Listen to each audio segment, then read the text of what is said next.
My dear Alim first year students, welcome to online class under Paschim Bashkari Gondwa Rahmani Fadil Madrasa again. I hope all of you are well by the grace of Almighty Allah. I am also fine. Today I am going to discuss on narration from English second paper. For your better understanding, I explain in Bengali. I expect you will watch this online class attentively. If you don't understand any topic, you can message me or you can call me over phone. So let's get started. Again, the narration. Narration means ukti. বক্তার বক্তব্যকে কি বলা হয়? উক্তি বলা হয়। বক্তার বক্তব্যকে কি বলা হয়? উক্তি বলা হয়। ঠিক আছে? যদিও তোমরা ন্যারেশন ক্লাস 10-এ শেষ করছিলা, দীর্ঘদিন পড়ালেখার সাথে তোমাদের কোনো কি নাই, সংযোগ নাই, হয়তো বা ভুলে যেতে পারো। সেই জন্য আমি প্রথম থেকে আবার আলোচনা করতেছি। আশা করি মনোযোগ দিয়ে দেখবা। এখানে দেখো, ন্যারেশন মানে কি বলছিলাম? উক্তি। তাহলে বক্তার বক্তব্যকে কি বলা হয়?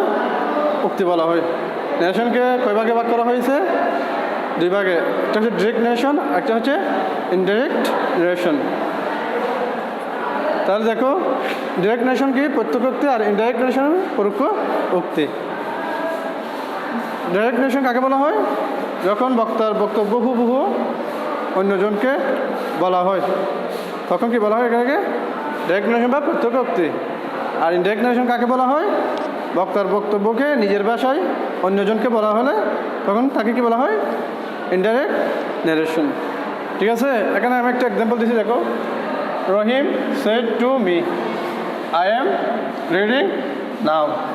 রহিম আমাকে বলেছিল, I am reading now, আমি এখন কি পড়তেছি। এখানে দুইটা পার্টস। একটা হচ্ছে রহিম said to me, R I am reading now, এটা আরেকটা পার্ট। তাহলে ইনভার্টেড কমার ভিতরে যেটা থাকে এটাকে কি বলা হয়? রিপোর্টেড স্পিচ বলা হয়। আর ইনভার্টেড কমার ভিতরে এটাকে কি বলা হয়? Repeating verb. আর এটা হচ্ছে রিপিটিং ভার্বের সাবজেক্ট, আর এটা হচ্ছে রিপিটিং ভার্বের অবজেক্ট। ঠিক আছে? মনে থাকবে। ইনভার্টেড কমার ভিতরে যেটা যে সেন্টেন্সটি আছে এটাকে কি বলা হয়? Reported speech. আর যে ভার্ব দিয়ে বলা হয় এটাকে কি বলা হয়? Repeating verb. সাবজেক্টকে কি বলা হয়? রিপিটিং ভার্বের সাবজেক্ট। আর অবজেক্ট কি বলা হয়? রিপিটিং ভার্বের অবজেক্ট। ঠিক আছে? ডাইরেক্ট ন্যারেশন কীভাবে চিনবো? ইনভার্টেড কমার ভিতরে ইনভার্টেড কমা থাকবে, ওটাকে কী বলা হয়? ডাইরেক্ট ন্যারেশন আছে। ঠিক আছে? ডাইরেক্ট ন্যারেশন হিসেবে এটাকে চিনে যাবে। এরপরে এটাকে যদি আমি ইনডাইরেক্ট ন্যারেশন করি কী হবে? দেখো, প্রথমে একটু দেখো, এটা ডাইরেক্ট, এটা হচ্ছে ইনডাইরেক্ট। তাহলে রহিম সেট টু থাকলে কী হয়? সেট টু রাখা যায়, অথবা কী হয়? টোল্ড। সেট টু হচ্ছে কী লিখবো? টোল্ড। আর মি, সেট রহিম টোল্ড মি। তাহলে ইনভার্টেড কমার ভিতরে কী হবে? দ্যাট হবে। এরপরে এটা কি? First person. First person repeating ভার্বের সাবজেক্ট অনুযায়ী কী হবে? পরিবর্তন হবে। এখানে রহিম, এটা কোন পারসন? Third person. তাহলে এখানে কী হবে? এটা কী হয়ে যাবে? এমিজার থাকলে কী হয়? ওয়াজ ওয়ার হয়। এটা কী হবে এখানে? ই ওয়াজ। এরপরে রিডিং নাও থাকলে কী হয়? দেন হয়। আশা করি এগুলো মনে আছে, তবুও তোমাদের বোঝার মনে থাকার সুবিধার্থে আমি আবারও রিপিট করতেছি। ঠিক আছে? এখন দেখো, Rahim said to me, I am reading now. Rahim বলতেছে কি? আমি এখন পড়তেছি। ইনভার্টেড কমার ভিতরে এটা কি? যেটা আছে এটা রহিম হুবহু বলছে। ঠিক আছে? Rahim told me that he was reading. এখন রহিম আমাকে বলছে যে সে কী পড়তেছে, এটা আমাকে নিজের ভাষায় বলতেছি। প্রথমটা বলছি বক্তব্যকে আমি কি হুবহু উল্লেখ করেছি। দ্বিতীয় বাক্যে কী বলছি? বক্তার বক্তব্যকে নিজের ভাষায় উল্লেখ করেছি। তাহলে এটা কি? প্রথমটা ডাইরেক্ট ন্যারেশন, আর দ্বিতীয়টাকে ইনডাইরেক্ট ন্যারেশন। ন্যারেশন পরিবর্তনের নিয়ম দেখো, এগুলো আশা করি মনে আছে তোমাদের। তবু দেখো, আবার দেখো, সেন্টেন্স অনুযায়ী রিপিটিং ভার্বের পরিবর্তন। অর্থাৎ তোমাদেরকে ন্যারেশন করতে হলে সেন্টেন্স চিনতে হবে। সেন্টেন্স কয় প্রকার মনে আছে তোমাদের? 5 প্রকার কি কি? Assertive sentence, interrogative sentence, imperative sentence, তারপর অপটেটিভ সেন্টেন্স, এক্সক্লামেটরি সেন্টেন্স। ঠিক আছে, এখানে আমি কিছু এক্সাম্পল দিয়েছি। এখানে দেখো, করিম রিডস এ বুক, এটা কোন সেন্টেন্স? অ্যাসার্টিভ। অ্যাসার্টিভ মানে বর্ণনামূলক বাক্য, বিবৃতিমূলক বাক্য। করিম রিডস এবং করিম একটি বই পড়ে। অ্যাসার্টিভ সেন্টেন্স কীভাবে দেখবো? সাবজেক্ট, অবজেক্ট এবং কি একটা ফুল স্টপ থাকবে। ঠিক আছে, সাবজেক্ট বা অবজেক্ট, সাবজেক্ট ভার্ব অবজেক্ট। এখানে কি আছে? একটা ফুল স্টপ আছে। Does Karim read a book, করিম কি বই একটি বই পড়ে, তাহলে এটা কি প্রশ্নবোধক বাক্য। ইন্টারোগেটিভ সেন্টেন্স মানে কি? প্রশ্নবোধক বাক্য। প্রশ্ন করে বোঝালে এটাকে ইন্টারোগেটিভ সেন্টেন্স হয়। কীভাবে চিনবো? সেন্টেন্সের প্রথমে কী থাকবে? Do, does, am, is, are, was, were, হ্যাঁ। তারপর প্রশ্নবোধক লাস্টে কী থাকবে? প্রশ্নবোধক চিহ্ন থাকবে। ঠিক আছে, এরপর দেখো ডব্লিউএস কোয়েশন থাকবে। ডব্লিউএস কোয়েশন কোনগুলা? হুইচ, হাউ, হোয়াট, হোয়েন, হোয়ার, এগুলো। ঠিক আছে, এগুলো দিয়েও কি শুরু হয়। রিড দ্য বুক, বইটি পড়ো, এটা কি আদেশ করছে? আদেশ, নিষেধ, অনুরোধ, এগুলো বোঝালে কি হয়? ইম্পারেটিভ সেন্টেন্স হয়। ইম্পারেটিভ সেন্টেন্স কীভাবে চিনবা? প্রধানত এটা দেখবে মূল ভার্ব থাকবে। কী থাকবে? মূল ভার্ব, ভার্ব B1 থাকবে, অথবা B1-এর পূর্বে প্লিজ থাকতে পারে, কাইন্ডলি থাকতে পারে, লেট থাকতে পারে। এগুলো থাকলে আমরা কীভাবে হিসেবে চিনবো এটাকে? Imperative sentence. ঠিক আছে, এরপর আসো মে করিম লিভ লং, করিম দীর্ঘজীবী হোক, তাহলে মে দিয়ে শুরু হবে, লাস্টে কী থাকবে? ফুল স্টপ থাকবে। এটা কি কোন সেন্টেন্স? ইচ্ছা, অনিচ্ছা, প্রার্থনা, এগুলো বোঝালে কী হয়? অপটেটিভ সেন্টেন্স হয়। তাহলে এটা কি? Optative sentence, optative sentence. ঠিক আছে, what a beautiful scenery this is, কি সুন্দর দৃশ্য এটা, কি সুন্দর এটি, কি সুন্দর দৃশ্য এটি। ঠিক আছে, তাহলে এখানে দেখো হোয়াট দিয়ে শুরু হয়েছে, আবার এদিকে কী আছে? এক্সক্লামেশন মার্ক আছে, আশ্চর্যবোধক চিহ্ন। এখানে তোমরা মনে করতে পারো এখানে হোয়াট থাকলে তো প্রশ্নবোধক ইন্টারোগেটিভ সেন্টেন্স হয়, কিন্তু না, হোয়াট দেখার পরে দেখবা যে এখানে লাস্টে কী চিহ্ন আছে? ইন্টারোগেটিভ চিহ্ন আছে নাকি এক্সক্লামেশন চিহ্ন আছে? তাহলে এক্সক্লামেশন সাইন থাকলে কী বলবো? Exclamatory sentence. ঠিক আছে, আর হোয়াটের পরে কী থাকবে? অ্যাডজেক্টিভ থাকবে। তাহলে এটা হচ্ছে মোটামুটি সেন্টেন্স অনুযায়ী রিপোর্টিং ভার্বের পরিবর্তন। আমরা সেন্টেন্স চিনলাম, এখন কী চিনলাম? সেন্টেন্স চিনলাম, এখন রিপোর্টিং ভার্ব।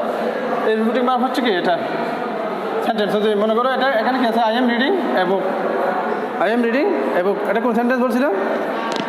এখানে কি আছে? Subject, verb, object. ঠিক আছে, ভার্বিল আছে। এখানে দেখো সাবজেক্ট দিয়ে শুরু হয়েছে, কি আছে? ভার্ব আছে, অবজেক্ট আছে, ভার্বিল আছে। তাহলে এটা কি কোন sentence? Assertive sentence. Assertive sentence হলে কি হয়? রিপোর্টিং ভার্ব কি হয়?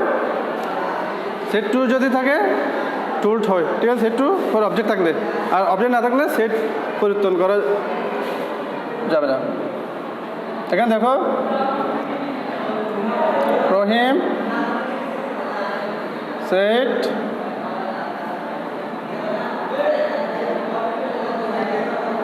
I am reading a book. I am reading a book. ঠিক আছে, এখানে কি আছে? শুধু সেট আছে। তাহলে সেট থাকলে শুধু সেট বসাই দেব। Rahim said that he was reading a বুক।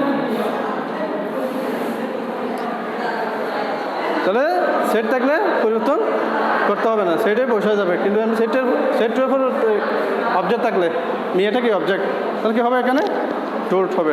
ঠিক আছে, আরও বিভিন্ন ওয়ার্ড ব্যবহার করা যায়, কমেন্টস ব্যবহার করা যায়, এক্সপ্লেইন ব্যবহার করা যায়। ঠিক আছে, এটা সেন্টেন্সের ভাব অনুযায়ী আর কি, এত দূরে যাওয়ার দরকার নেই, আমাদের তোমরা সহজভাবে এটা মনে রাখবা। ঠিক আছে, এরপরে আসো অ্যাসার্টিভ সেন্টেন্স গেছে, এখন দেখবো আমরা কি? Interrogative sentence. ইন্টারোগেটিভ সেন্টেন্স থাকলে কি হয়? আস্ক হয়। মনে করি একটা এক্সাম্পল দিই আমি। করিম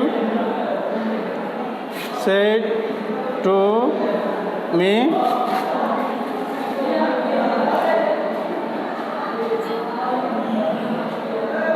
Karim said to me, what is your your name, what is your name, এটা কোন সেন্টেন্স? Interrogative sentence. কোন sentence? Interrogative sentence. Interrogative sentence অনুযায়ী এখন রিপোর্টিং ভার্ব চেঞ্জ করতে হবে, ঠিক আছে? তাহলে এটা কি প্রশ্নবোধক বাক্য? ইন্টিগ্রেটিভ সেন্টেন্স থাকলে কি হয়? আস্ক, ঠিক আছে? ইনভার্টেড কমা থেকে কী হবে?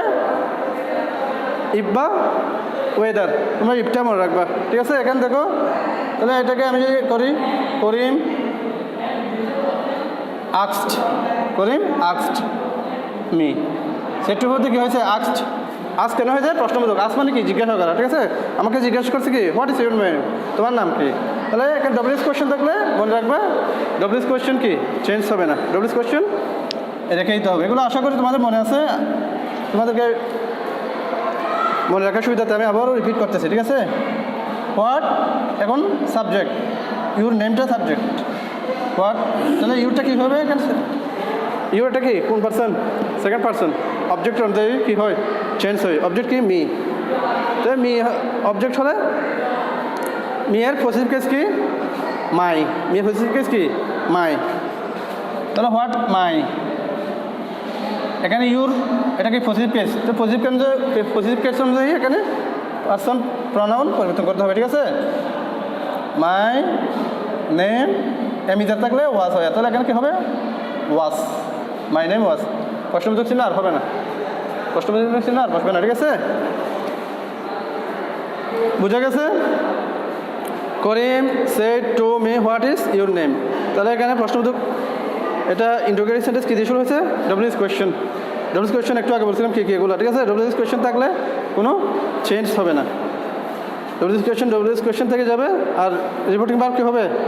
আস্কড হবে। আর যদি মনে করো এরকম থাকে, Karim said to me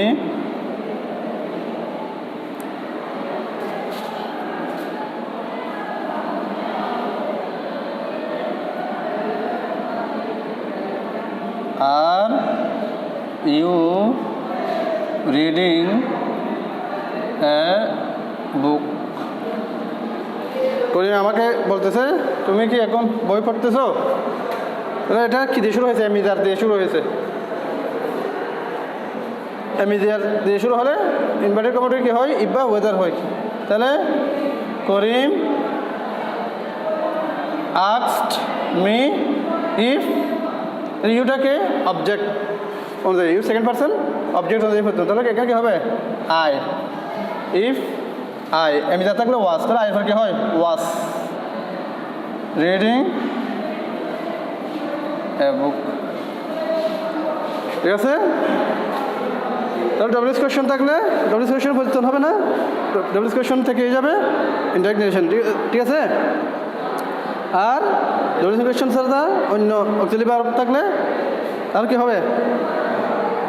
if বা ওয়েদার বলবে, তোমরা ইফটাই মনে রাখবা।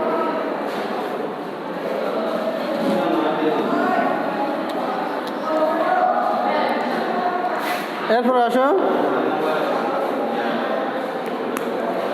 ইন্টিগ্রেটিভ সেন্টেন্স গেছে, এরপর আসো কি? Imperative sentence. Read the book, read the book, বইটি পড়ো। তাহলে আমরা ইম্পারেটিভ সেন্টেন্স একটা করি, দেখো।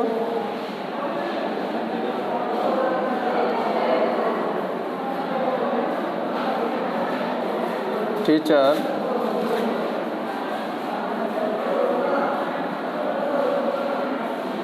said to me, read the book. Teacher said to me, read the book. শিক্ষক আমাকে বললো বইটি কি পড়ো। এটা কি করছে? আদেশ করছে, ঠিক আছে? ইম্পারেটিভ সেন্টেন্স অনুযায়ী আমাদেরকে কী করতে হবে? এখন রিপোর্টিং ভার্ব চেঞ্জ করতে হবে। তাহলে আদেশ বোঝালে কি হয়? অর্ডার হয়, কি হয়?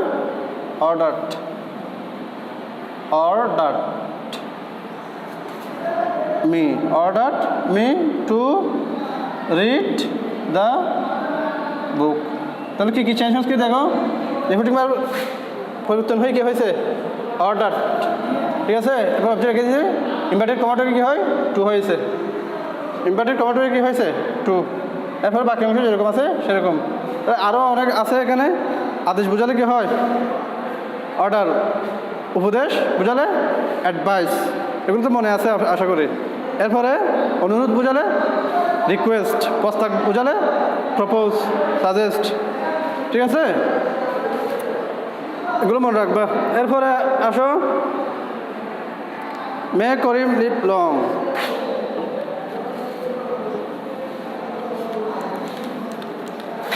এখানে একটা দেখো, he said to me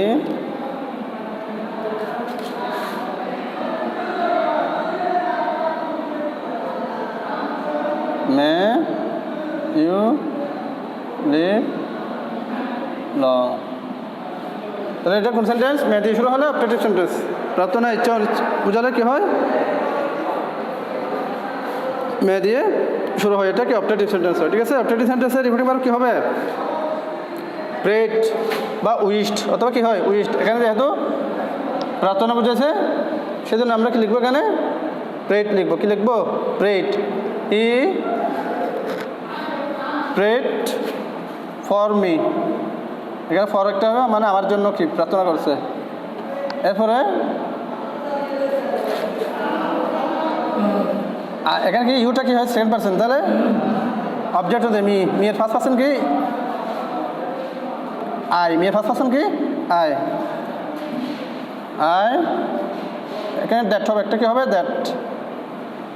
I might live long. ঠিক আছে, এরপরে আসো অপটেটিভ আছে এক্সক্লামেটরি সেন্টেন্সে। এক্সক্লামেটরি সেন্টেন্সে রিপিটিং ভার্ব কি হবে? আনন্দ প্রকাশ করলে এক্সক্লাইম উইথ জয়, আর দুঃখ প্রকাশ করলে এক্সক্লাইম উইথ সরো। আনন্দ এবং দুঃখ যদি প্রকাশ না হয় তখন আমরা শুধু কি দিয়ে লিখবো? এক্সক্লাইমড। ঠিক আছে।